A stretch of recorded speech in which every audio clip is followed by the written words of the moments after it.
Do implants placed over the muscle cause breasts to sag more? So I think this is expanding on that. I have quite stretchy stroke slack breast tissue, no children, no history of considerable weight loss. Okay. Measuring 22 centimetre nipple to notch, so not sagging at the moment. No, 22 is all right. Depends on your height in a way, but 22 is sort of upper limit really. I'd like to change my implants to over the muscle for a couple of reasons. Okay, you've got implants in already, so fine, 22 is okay. One being to try to, you're off the screen, aren't you? I can't really, should I move back? We could do that. Could do that, okay, that. hey. That was hard. That was hard. I'd like to change my implants to over the muscle for a couple of reasons. Why? One being to try and fill out my tissue a bit more, okay. But I'm afraid the weight of the implants will cause my already stretchy skin to sag with time, pregnancy, etc. True that. Is this something I should be aware of? Yes. Sounds like you are.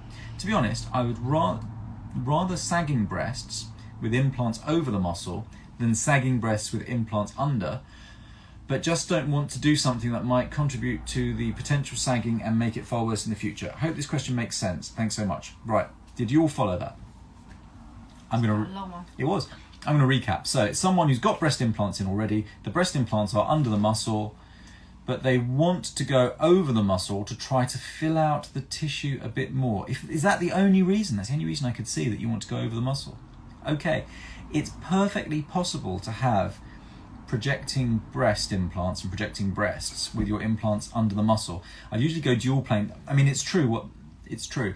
If you're purely submuscular, in the old-fashioned kind of submuscular plane, truly totally submuscular, then there would be this flattening effect of the muscle on the implant. But we free up that muscle. It's kind of like a band that's tight there, tight, and if you shove something under it, you're shoving a tight things underneath it, and it would flatten it. But if you then release, cut off, detach a bit of that muscle, it can now do that. It can now hinge forward a bit, and then you put your implant under that, and it doesn't cause the same flattening effect. And that's partly the difference between submuscular and dual plane. So you could potentially convert to dual plane, which would do that. For me, the main criteria for going above or below muscle, by which I mean above muscle, subglandular, same thing, or dual plane, because I don't really do true submuscular, because it's all disadvantages and no advantages as far as I can see, is how thick your tissues are. You don't want to swap one problem for another. And if your breast tissue is less than 2 centimeters thick, you don't want to see the implant. You don't want to see rippling and the edge of the implant and things like this. So that would direct me to going under the muscle. The other thing is, will it cause, okay.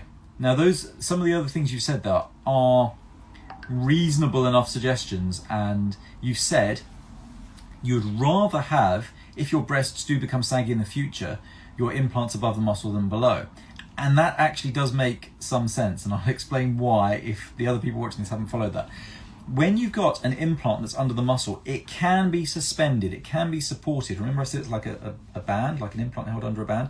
So that's kind of gripping onto the implant a bit. And what can happen is if your breasts are going to sag independent of the implant, so they're just going to sag because you get older, you breastfeed, whatever, but your implant stays put, then you can end up with this kind of unusual appearance where the implant is there and you've got a breast drooping over the top of it. So you've got fullness at the top, sag at the bottom, and it looks unpleasant, it looks weird. Whereas what actually looks better is if you've got an implant in the breast pocket, and as the breast sags, droops, which is a normal thing, that happens over time, the breast implant falls to the bottom of that pocket rather than being held up by a muscle. And yeah, it's still sag, it's still droop, but at least it's the kind of sag and droop that can occur in nature, so it doesn't look odd. Whereas if you've got this kind of sag or droop that doesn't occur in nature, and what doesn't occur in nature is you still having a full upper breast with sagging underneath. Those two things don't coincide naturally. And so when you catch it, it catches the eye, you think, this doesn't look right, this doesn't look odd, this is not how one should progress. So yeah, there is a logic to that. The trick to that really is just to have your skin envelope, if you have got an implant under the muscle, just to have your skin envelope, your breast skin envelope, and the breast volume matching, and that just means a decent uplift, and it may need to repeat that uplift in the future. But if you don't want the possibility of having to repeat that uplift, then yeah, there is logic to that. basically, blimey, we started on the hardest question. I know. I think So the person who it's relevant to will still be there, but everyone else. So if this is relevant to you, send me a photo. Maybe let's do a Zoom consultation. Maybe let's do an in-person consultation if we haven't already met. I don't recognise your story, I've got to say. So this is one that is going to be very much tailored to you, and there's a lot of ins and outs. And basically, that's the consultation. And I spend an hour doing these consultations with each of you, trying to work out what the right thing is, twice before surgery. So there's going to be a lot of thrashing out to do there. But yeah, we'll get to the right place for you. We haven't even talked about the other option of implant above the muscle and fat grafting, for example. That can be done. It can thicken out the... Anyway, lots to talk about, and we'll get there, but it's just got to be thrashed out in